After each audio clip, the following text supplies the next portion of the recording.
Okay, we're back with Between Two Banjos 2017 year in review.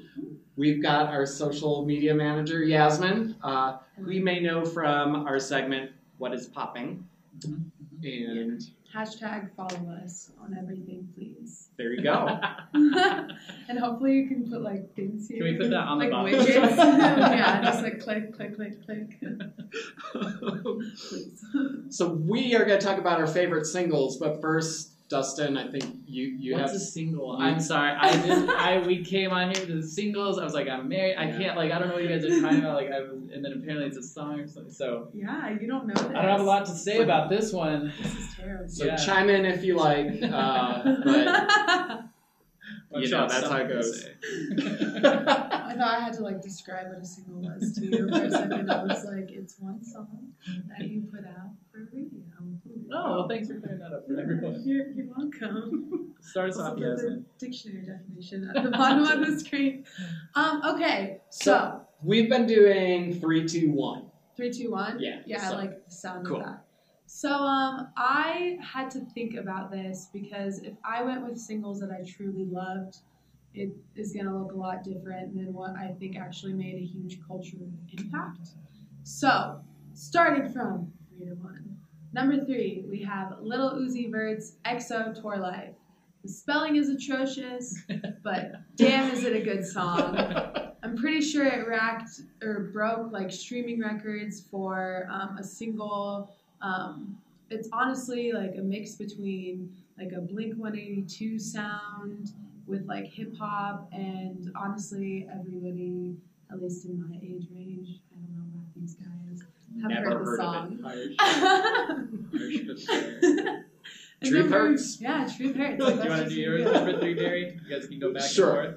Okay. My number 3, and maybe you've never heard of this band. So, it was a band that Dustin and I got to see at Folk Alliance this year called Kobo Town.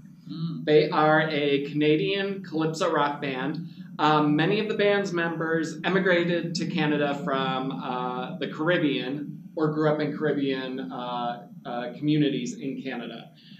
So my number 3 single of the year is their song London Town, which has calypso rhythms, but it also reminds me a bit of The Clash's London Calling.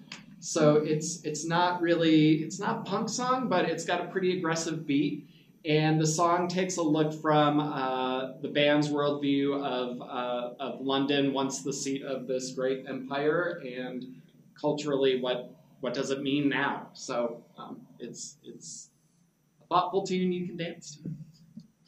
Okay, I haven't heard of that, so touche. Yeah. There you go. All right, my number 2 song is going to the most nominated woman of the 2017 Grammys, SZA, with Love Galore featuring Travis Scott. That really took I keep on thinking that this is not working and it's freaking me out. In the middle of it. But the song's great and it puts SZA into the mainstream world, and now she's the most nominated woman of 2017. So shout out SZA. I think we're going to be putting together a Spotify playlist to share these songs, yeah. so that'll be cool. Get your hip hop on. There you go. That's right. My number 2 single of the year is by the songwriter Aimee Mann. She put out a great album this year called Mental Illness, and Aimee Mann's been making music since the early 80s, and I kind of feel like she gets overlooked for how good she is. Album in and album out, she just writes really tight pop songs with great melodies. And the song I picked, because the album is filled with great songs, is called Rollercoasters. It's kind of melancholy, but it has gorgeous harmonies and a great lyric and great melody to it. So it's one that when I play it once, I have to play it twice right away because I just can't get enough. Nice.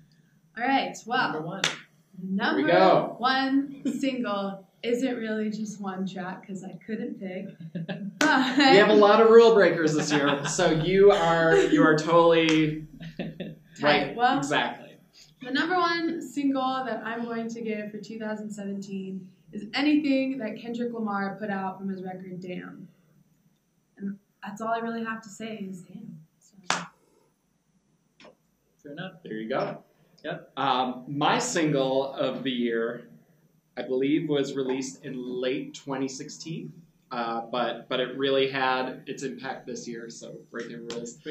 It's a song called "Thinning" by a Maryland indie band called Snail. And Snail is fronted by this teenage girl, Lindsay Jordan, and it's the kind of song that teens have been writing since there have been electric guitars, but when somebody hits on that formula the right way, it still sounds fresh and completely new and like you just discovered a secret.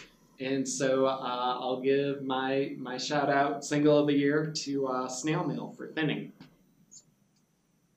Tight. And I'll pay attention to what singles are next year. Thanks again for being on Between Two Banjos with us. Yes. Follow us on social media, please.